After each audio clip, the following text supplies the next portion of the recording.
Okay, so today's question: should coders learn to design? And that is the correct wording. You'd assume it was going to be a should designers learn to code, which is the most commonly rolled out question. The reason people often ask that question, it's quite a common debate, is about should designers learn to code, is suggesting when you're mocking up these designs for web pages, should you have a wider context of what you're creating? Should you at least be aware of the technology or the actual medium in which you're working, because that will give you better context for the work. It'll give you greater knowledge around what's possible.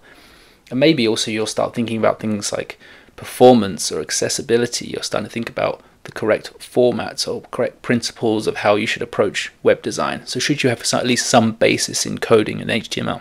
However, there's a kind of good argument against it, which suggests that the less you know, perhaps the better. You're unrestrained in a creative sense. You're able to approach design problems as design problems. You're able to just think about the best way to express something, the best way to convey information. It can also stop people getting into patterns of just creating the exact same patterns over and over, which is what developers aim to do.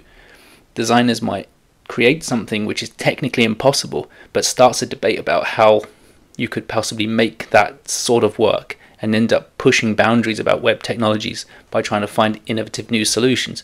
So sometimes a designer not knowing how to code could be a kind of ignorance is bliss scenario, you know. So back to this question, should developers learn to design? I'm sure the default response of most developers is like, you don't really want me touching the design. I'm not a creative type in any way. And that makes sense. However, really, if you're a front end, you already work in some way in design or some design thinking.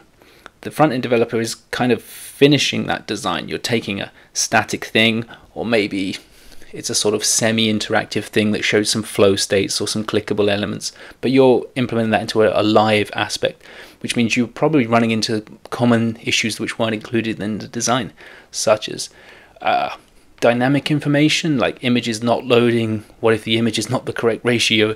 What if the text overflows? What if there's no text for this field? How would we have fallbacks and values?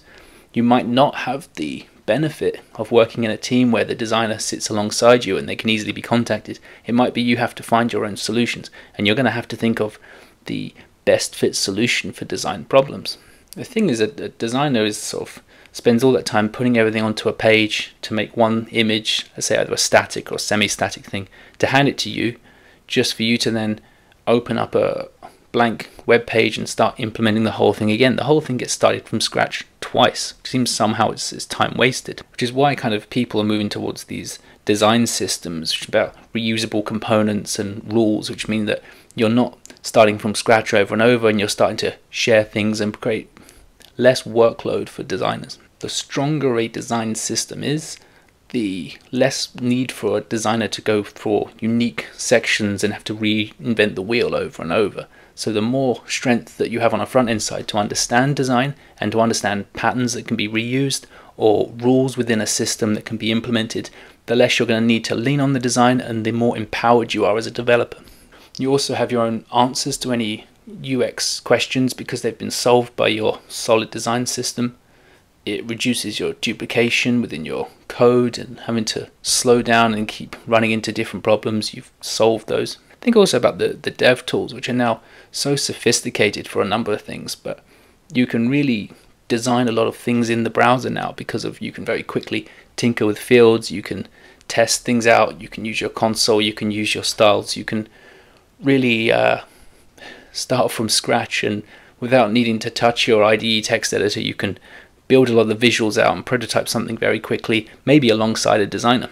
A lot of the design tools that allow you to export CSS, which kind of limited success there, but I feel that the value is they're trying to make something that's dev tools like, and that you can click and drag and tinker and get some code straight away, a lot like the way that dev tools work. The other thing is that a designer might know how to code. They might know some basic HTML, they might know enough to make up a static web page and pass you a basic implementation of how they thought it would work. But really, no one's going to know as much on the coding side as the developer.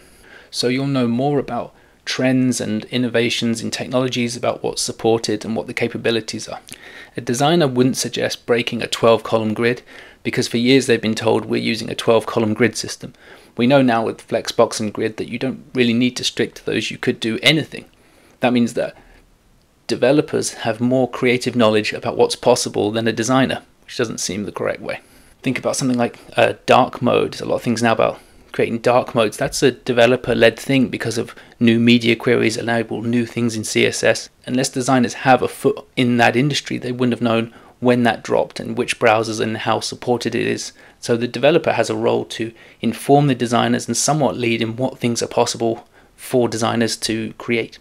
In that sense, the developer is in a unique spot somewhere between developer and design. They should definitely have some aspect. If they're not designing themselves, they're thinking about the design implications of the products that they're building. Those are my thoughts, but I'd love to hear any feedback on that. Please leave a comment and subscribe, and we can have more of these questions answered things in the future. Thanks a lot.